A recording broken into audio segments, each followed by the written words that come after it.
আসসালামু আলাইকুম ওয়া রাহমাতুল্লাহ। আপনারা কেমন আছেন? আলহামদুলিল্লাহ, আমিও ভালো আছি। আজকে আমি আবার ফিরে এলাম আপনাদের সামনে। আজকে আমি একটা নতুন ভিডিও এনেছি। আপনারা সেই ভিডিওটা মন দিয়ে শুনবেন, আর ভালো লাগলে আপনারা লাইক করবেন। আর আপনাদের কীরকম ভিডিও প্রয়োজন আমাকে কমেন্টে জানাবেন, সাবস্ক্রাইব করবেন। আসসালামু আলাইকুম। তো আপনারা ভিডিওটা দেখতে থাকুন। পাখি নিয়ে গবেষণা করলে পাখির রব আল্লাহরে খুঁজে পাওয়া যাবে, ঠিক কি না? সবচেয়ে ছোট পাখি পৃথিবীর সব পাখিগুলো সামনের দিকে উড়ে, এই পাখি সামনে উড়ে, এট দ্য সেম টাইম পেছনে উড়ে। গোলাম, পাখির দিকে তাকাও। কোন দিকে তাকাবেন? যারা আল্লাহরে খুঁজে পায় না তাদেরকে বলবেন পাখির দিকে তাকাও। কোন দিকে তাকাও? আওয়ালাম ইয়ারাউ ইলাত তায়রি ফাওকাহুম সাফাতিন ওয়া ইয়াকবিদ মা ইউমসিকুহুন্না ইল্লার রহমান ইন্নাহু বিকুল্লি শাইইন বাসীর। নাস্তিকগুলো কি আমার পাখিগুলোর দিকে তাকায় না? সুবহানাল্লাহ। এই যে পাখিগুলো থাকে ফাওকাহুম সাফাতিন, পাখিগুলো কেমনে ডানা মেলে উড়ে বেড়ায়, এভাবে উড়ে না? দেখছেন? আবার নামার সময় ডানা গোটায়, ডানা ঝাপটায়, কেমন করে পাখিগুলো উড়ে। শূন্যের মধ্যে পাখিগুলো কেমন করে উড়ন্ত থাকে। এই পাখিগুলোরে শূন্যে ধরে রাখলো কে? আল্লাহ ধরে রেখেছে। কেউ ওদেরকে শিখায় নাই, শিখিয়েছে আল্লাহ। হাঁসের বাচ্চাগুলো জন্মের পরে পানিতে নেমে যায়, সাঁতার কাটতে শুরু করে দেয়, পা নাড়ায়, পাখা নাড়ায়। কে হাঁসের বাচ্চারে শিখালো যে এমনি সাঁতার কাটবি? কে শিখাইছে? গাভীর পেট থেকে বাছুর বের হয়, দাঁড়ানোর পরেই মায়ের ওই গাভীর ওলানের মধ্যে ঢু মারে কি মারে না? কে ওরে বললো এদিকে গুতা মারলেই তো রিজিক বেরোবে? সুবহানাল্লাহ কইবেন না? আল্লাহ বললেন পাখির দিকে তাকাও। আওয়ালাম ইয়ারাউ ইলাত তায়র, কারণ পাখির মধ্যে নিদর্শন আছে না নাই? পাখি নিয়ে গবেষণা করলে পাখির রব আল্লাহরে খুঁজে পাওয়া যাবে, ঠিক কি না? এজন্য কোরআনের অনেক জায়গায় আল্লাহ পাখির কথা বললেন, ওয়া আরসালা আলাইহিম তায়রান আবাবিল। আবার কাবা ভাঙতে এলে পাঠাও আবাবিল। দাও খোদা দাও আমায় আবার উমার দারাজ দিল। সুবহানাল্লাহ বলেন। আবাবিল পাখি দিয়ে আল্লাহ আব্রাহারে শেষ করলেন, ঠিক কি না? এরপর সাইয়েদনা সুলাইমান আলাইহিস সালামের একটা পাখি ছিল, নাম কি? হুদহুদ। ওয়া তাফাক্কাদাত তায়রা ফাকালা মালি লা আরাল হুদহুদ। পাখি কই? ওইটার জুমিং পাওয়ার এত বেশি ছিল পাখিটার চোখে। সাইয়েদনা সুলাইমানের সিংহাসনও চড়তো, পাখিটাও চড়তো। আর কত হাজার ফিট নিচে সুমিষ্ট পানি আছে, এত উপর থেকে ওটা দেখে দেখে বলে যেতে পারতো কোন সুবহানাল্লাহ। আবার জান্নাতে যখন যাবেন আপনাদেরকে ভুনা পাখির গোশত খাওয়াবে কে? খাইবেন? খাইবেন না? ওয়ালাহামি তায়রিম মিম্মা ইয়াশতাহুন। এমন চমৎকার পাখির ভুনা গোশত আল্লাহ খাওয়াবে, তোমাদের আত্মা ঠান্ডা হয়ে যাবে। সুবহানাল্লাহ। পাখির ভুনা গোশত দুনিয়াতে খাইছেন? দুনিয়ার ভুনা গোশতের মতো নাকি জান্নাতের ভুনা? ওই যে ভুনা গোশতের কথা শুনে জিহ্বায় পানি আসছে অনেকের। কত পাখির কথা আল্লাহ কোরআনে বললেন। আল্লাহ বললেন আওয়ালাম ইয়ারাউ ইলা তায়র, don't they see to the birds. পাখির দিকে কি তারা তাকায় না? কি করে পাখিগুলো উড়ে? পাখির মধ্যে তো আমি নিদর্শন রেখেছি। এই পৃথিবীর সবচেয়ে ছোট্ট পাখিটার নাম হচ্ছে হামিং বার্ড। নাম শুনছেন? নর্থ আমেরিকাতে পাওয়া যায়। এটা যখন প্রাপ্তবয়স্ক হয় তখনই এটার সাইজ হয় মাত্র 3 ইঞ্চি। কয় ইঞ্চি? 3 ইঞ্চি। পৃথিবীর সবচেয়ে ছোট পাখি। পৃথিবীর সবচেয়ে ছোট পাখি। পৃথিবীর সব পাখিগুলো সামনের দিকে উড়ে, এই পাখি সামনে উড়ে, এট দ্য সেম টাইম পেছনে উড়ে। কোন পাখি এমনি উঠতেছে আবার পিছনে উঠতে দেখছেন? এই হামিং বার্ড সামনে উড়ে পেছনে উড়ে। এই পাখিটা প্রতি সেকেন্ডে ডানা ঝাপটায় 80 বার। কয়বার? আপনি কয়বার হাত নাড়াইতে পারবেন এক সেকেন্ডে? হ্যাঁ, জোরে মারলেও তো 5টা, কিন্তু এই পাখি মারে 80টা। সুবহানাল্লাহ পড়েন। এরকম হাজার হাজার পাখি বানিয়েছে কে? আলপিন সুইফট, সাউথ ইউরোপে একটা পাখি আছে। এই পাখিটা শূন্যে উড়ন্ত অবস্থায় থাকে টানা 8 মাস। কয় মাস? 8 মাস। 8 মাসে মেঘের আপ থেকে পানি খায়, পোকামাকড় ধরে খায়, উড়ন্ত অবস্থায় মলত্যাগ করে 8 মাসে একবার নেমে আবার উড়াল দিলে আবার 8 মাস। সুবহানাল্লাহ কইবেন না? আছে হোমা বার্ড। জিওগ্রাফিক্যাল চ্যানেল দেখে না? এগুলো দেখলে কপাল ঘষে ঘষে সেজদা দিতে মন চাইবে কারে? এই হোমা বার্ড উড়ন্ত অবস্থায় ডিম পাড়ে। ওই ডিম জামিনে পড়ার আগেই শূন্যে থাকতেই ফুটে বাচ্চা বের হয়ে ওই বাচ্চাও উড়াল দিতে শুরু করে দেয়। এখন সুবহানাল্লাহ। এজন্য আল্লাহ বললেন আওয়ালাম ইয়ারাউ ইলা আত-তায়রি ফাওকাহুম সাফাতিন ওয়া ইয়াকবিদ মা ইউমসিকুহুন্না ইল্লা আর-রাহমান ইন্নাহু বিকুল্লি শাইইন বাসীর। ওরা কি পাখির দিকে তাকায় না? কত ধরনের পাখি আমি তৈরি করে রেখেছি। Birds and aeroplane maintain the same flying mechanism when they fly. পাখি যেমনে উড়ে বিমানও তেমনি উড়ে। পাখির উপর গবেষণা করে দুইজন ইহুদি লোক বিমান বানিয়েছে, উইলভার রাইট, অরভিল রাইট, 1903 সালে, আমেরিকান নাগরিক। পাখি নিয়ে গবেষণা করে। আমগো সময় নাই, আমরা তো ও শেফালি জর্দা মেশালি তোকে দেখে গাই রিমিক্স কাওয়ালি আছে না নাই? আমরা দুম্মা চলে দুম, আমরা ক্রিকেট খেলা দেখি, ছোট্ট একটা বল, এই বলের পিছনে সবাই ছুটি, আর ইহুদিরা গোটা পৃথিবীটারে বল বানিয়ে ওইটা নিয়ে খেলে, ঠিক কি না? পাখি আর বিমান একরকম চলে, এটা আবিষ্কার করলে দুই ভাই। পাখি নিয়ে গবেষণা করলো দুই ভাই। যেই কোরআনে আল্লাহ পাখির কথা বললেন আমরা করতে পারি নাই, করছে ওই দুই ভাই। আমরা মদ আর নারী নিয়ে ব্যস্ত, ঠিক কি না?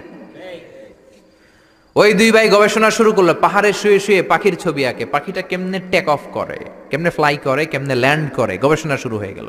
করতে করতে বানিয়ে ফেললো প্লেন। সেম, পাখি যেমনে উড়ে বিমানও তেমনে উড়ে, বানিয়ে ফেললো। কিন্তু এখনকার বিমানের মতো না, ঢাকনা নাই, কিচ্ছু নাই, ইঞ্জিন একটা নিয়ে উড়ে আবার ধপাস করে পড়ে, ওরে আবার ধপাস করে পড়ে, আবার উড়ে আবার ধপাস করে পড়ে। হঠাৎ এমন একটা বিমান বানালো, এটা আর পড়ে না, খালি উড়ে। সুবহানাল্লাহ। এতদিন মানুষের স্বপ্ন ছিল হায় রে পাখি উড়ে, আমরাও যদি উঠতে পারতাম। এবার মানুষের স্বপ্ন পূরণ হলো, মানুষও এখন উড়ে। আজকে আমি নিজে উঠছি, ঠিক কি না? আপনারা যখন হজে যাবেন আপনারা উড়বেন। তারা আমেরিকা থেকে চলে গেল ফ্রান্সে। আমেরিকায় এই বিমানের খাওয়া নাই, তখন আমেরিকা অনেক গরিব ছিল। ফ্রান্সের এক প্রিন্স অনেক টাকা ডোনেট করলো, তারা প্রথম কমার্শিয়াল প্লেন ফ্রান্সের এক সিটি থেকে আরেক সিটিতে নামালো। শুরু হলো মানুষের উড়ার স্বপ্ন। এরপরে মানুষ বিমান বানায়, ফাইটার জেট বানায়, ড্রোন হামলা করে, মিসাইল হামলা করে, পাইলট ছাড়া রোবট দিয়ে বিমান চালায়, বোম সুপারসনিক বানায়। আগে ছিল কনকর্ড, সবচেয়ে দ্য ফাস্টেস্ট প্যাসেঞ্জার প্লেন, সবচেয়ে দ্রুতগামী যাত্রীবাহী বিমান। আর বর্তমানে পৃথিবীর সবচেয়ে দ্রুতগামী যাত্রীবাহী বিমানের নাম হচ্ছে বোম সুপারসনিক। ডবল ডেকের বিমান শুরু হলো, রাশিয়াতে আছে A380 বোয়িং, পৃথিবীর সবচেয়ে বড় সাইজের বিমান। 525 জন লোক নিয়ে এটা শূন্যে উড়াল দেয়। সুবহানাল্লাহ, আসতে বললেন। 525 জন মানুষের 2-3টা করে লাগেজ আছে না নাই? বিমানের ওজন আছে না নাই? এই 600 জনের খাবার আছে না নাই? এগুলো নিয়ে শূন্যে উড়াল দেয়। পাখির মধ্যে নিদর্শন রেখেছে কে? আগে ছিল প্রত্যেক দেশের সেনাবাহিনী, আর ছিল নৌবাহিনী। বিমান আবিষ্কারের পরে শুরু হলো এয়ার ফোর্স, বিমান বাহিনী, ঠিক কিনা? এখন যুদ্ধ আর জমিনে করে না, পানিতে করে না, উপর থেকে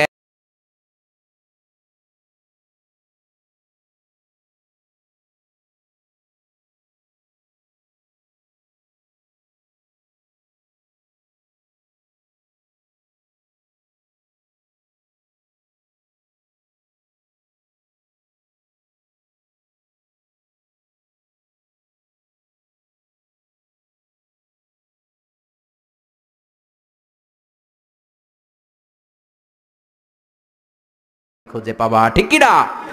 এরপর সূরাটা আল্লাহ শেষ করলেন, কুল আরাআইতুম ইন আসবাহা মাউকুম গাওরান ফামান ইয়াতিকুম বিমাইম মাইন। বলো দেখি, সবে শুকাইয়া যদি যায় এই পৃথিবীর পানি, তাহলে হেথায় তটনির ধারা কে দিবে সবারে আনি।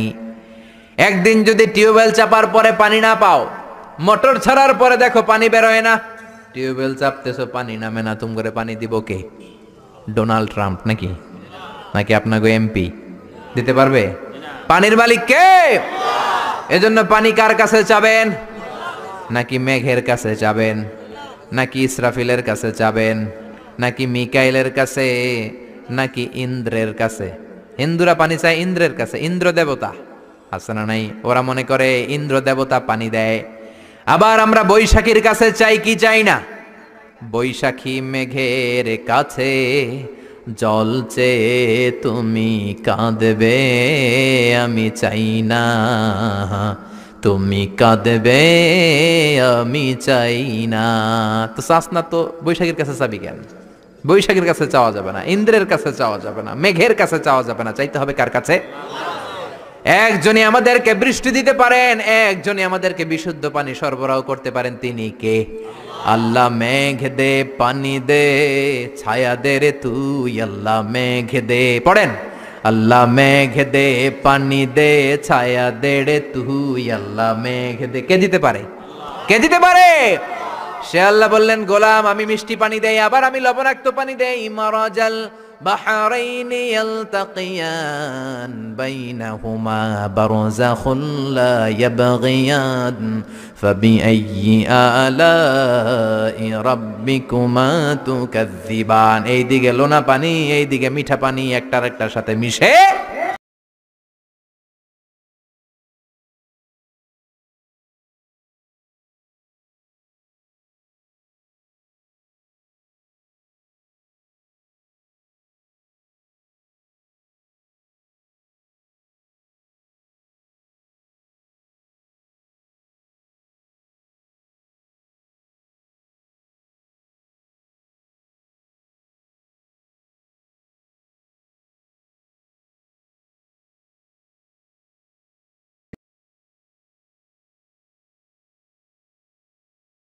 এভাবে বিভিন্ন স্পিসিস গুলো ডেভেলপ করেছে। ১৫০০ বছর আগে আল্লাহ কোরআনে বলেছেন সব প্রাণগুলো পানি থেকে বানালাম। বিজ্ঞানীদের এখন গবেষণা পানি থেকে নাকি সব হয়েছে, সুবহানাল্লাহ। আবার আল্লাহ বললেন আন্না সাবাবনাল মাআ সাব্বা, যেখানে যতটুকু পানি দেওয়ার দরকার আমি দিয়েছি। কলা গাছের মধ্যে কূপ মেরে দেখবেন পানি আছে না নাই? এই এলাকায় তো কলা গাছ নাই না? আছে? কূপ মারছেন নি?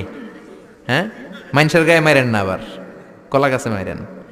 কলা গাছে মারলে দেখবেন পানি বেরোয়। এই পানিটা দিল কে? আবার খেজুর গাছের মাথার মধ্যে শীতকালে কেটে দিলে পানি আছে না নাই? রাস্তার এই পাশে খেজুর গাছ কেটে দিলে পানি পড়ে, একই রকম দেখতে এই পাশে নারকেল গাছ, ওইটার মাথায় কাটলে পানি পড়ে নাকি? সুবহানাল্লাহ কইতে মন চায় না? একরকম গ্যান্ডারি ইক্ষু আর বাঁশের কঞ্চি গ্যান্ডারির মতো, ঠিক কিনা? ইক্ষু গুলো মিলের মধ্যে ঢুকালে সুগার বের হয়, চিনি বের হয়, রস বের হয়। বাংলাদেশের সব বাঁশ গাছগুলো কেটে যদি ইক্ষু মিলে দেন, এক ফোঁটা রস বের হবে নাকি? আল্লাহ বললেন আন্না সাবাবনাল মাআ সাব্বা, যেখানে যতটুকু পানি দরকার দিয়ে দিলাম। তরমুজে যতটুকু পানি বেলের ভেতরে ততটুকু নাই, ক্ষীরার ভেতরে যতটুকু পানি দিলাম আপেলের ভেতরে তত রস নাই, আপেলে যতটুকু রস আছে ডাবের ভেতরে তত নাই, আরো বেশি আছে। সুবহানাল্লাহ।